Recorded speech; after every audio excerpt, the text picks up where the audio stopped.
Tonight here at 5 o'clock, the Macy's in Center City is still closed tonight after a security guard was killed inside, and we're learning more about him tonight as District Attorney Larry Krasner announces charges against the man accused of fatally stabbing him and injuring another. I'm Jason Martinez. I'm Sheba Russell. The details of those charges and the investigation coming out just moments ago. Today, loved ones of the guard who was killed arriving at Macy's to pay their respects, a growing memorial there.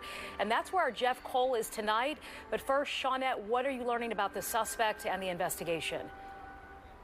Well, Sheba, the suspect is 30-year-old Tyrone Tunnell. He is charged with murder, attempted murder, and other charges involving the stabbing that we know happened here at this Macy's behind me just yesterday. The stabbing of two security guards here, one we know has died. So out of a news conference today, we learned that this suspect also has a lengthy criminal record.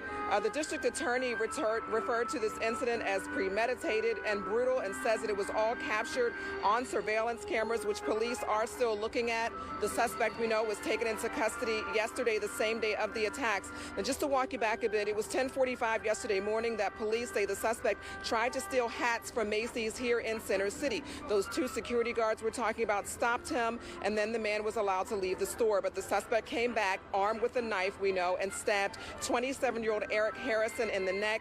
He died at Jefferson Hospital, and police say the suspect also stabbed a 23-year-old security guard in the face and arm. That guard is in stable condition at Jefferson Hospital. His name has not yet been released. Now, the suspect was arrested after getting on SEPTA on a train and getting off at the Somerset station in Kensington. Here's what officials said at that press conference, which wrapped up moments ago, about how this all has affected, of course, the victims' families, but also people who were nearby when this happened. It's at that point that the defendant pulls out a knife. It's a switchblade knife. There's a young mother and her child walking by at the time. He approaches that security guard. He then sees the other security guard that I guess he really had the beef with. He goes after him and stabs him once in the neck. That security guard falls, and the other security guard comes to his aid.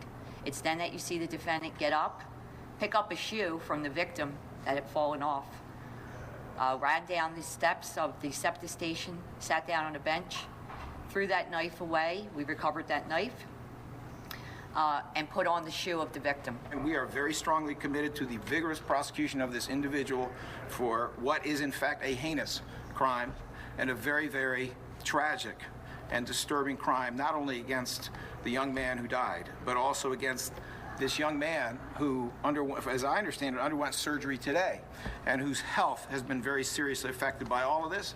I know there's a store full of workers over there who are traumatized by this.